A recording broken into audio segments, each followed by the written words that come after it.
Hello, Peas and Hoppy community. My name is Ann Kent, a registered dietitian nutritionist and the owner of Peas and Hoppiness. I'm joining you today from my office instead of the kitchen because I'm putting on my registered dietitian hat to talk with you about something that's near and dear to my heart, which is the concept that all foods fit. This is really similar to sort of an emerging new popular trend in the nutrition world of intuitive eating. There's a book called Intuitive Eating written by a couple of registered dietitians, which is a wonderful introduction to understanding how we can eat based on our body's biological needs.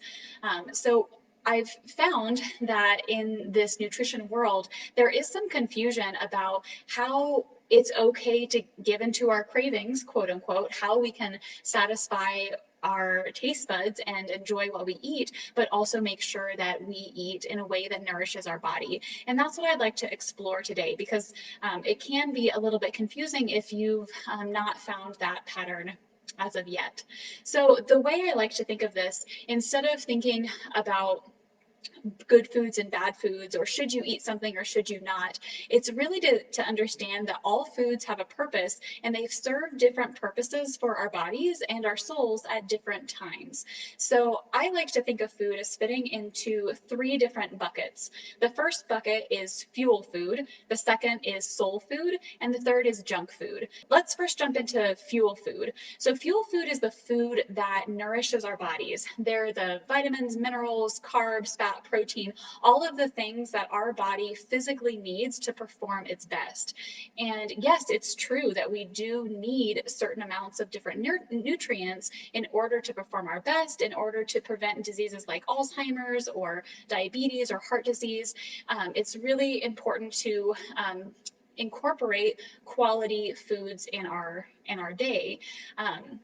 Soul food is a food that doesn't necessarily have any nutritional value, or it doesn't for us at the time that we're eating it, but rather it's to literally nourish our soul. This could be something like food that you eat at a birthday party, or going out to dinner with your coworkers, something where food is being used as a celebration.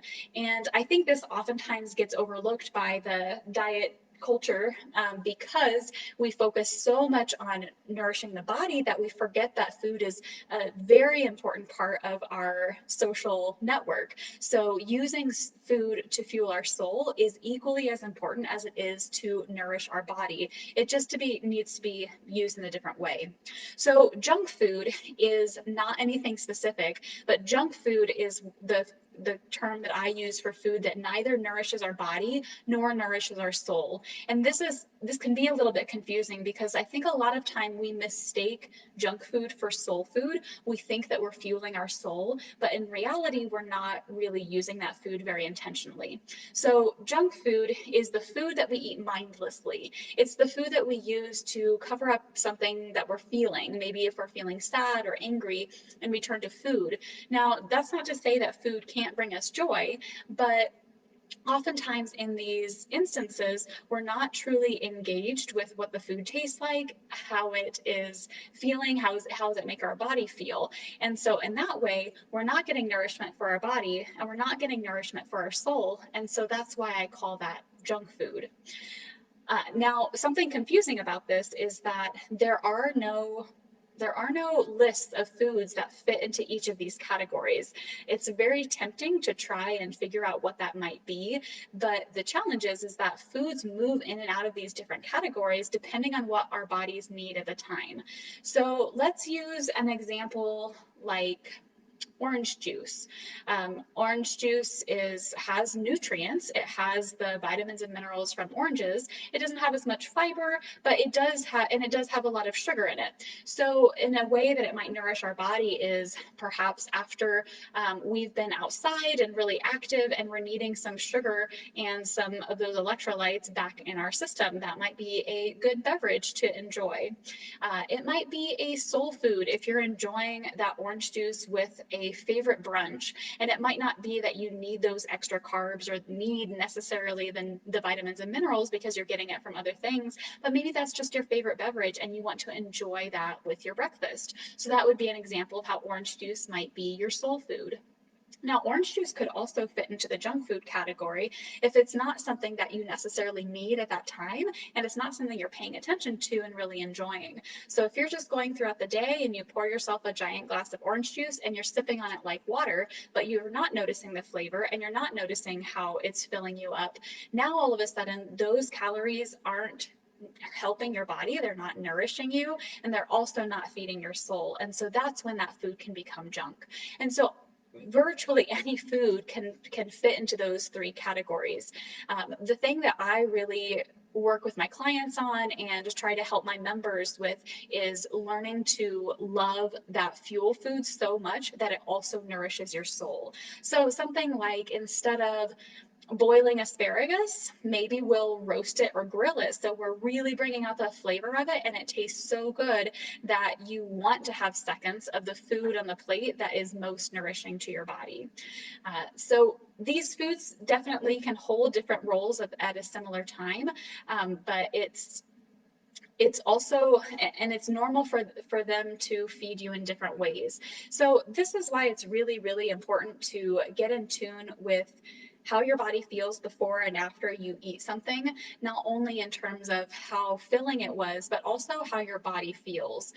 And this is a part of intuitive eating that is, it takes a lot of time to develop and to practice. This is almost like a muscle that you're building, a skill set with intuitive eating. Someone who is truly eating intuitively not only enjoys the vegetables, they're soul filling and they don't hate eating them, but they also know that they feel the best when they're fueling their body well.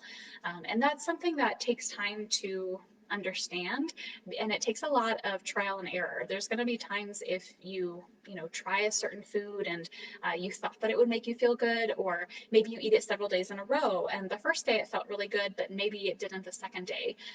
So it's okay if you don't understand that perfectly yet, but it's really important for you to learn to trust your own body rather than ask someone else for their list of what you quote unquote should or should not be eating.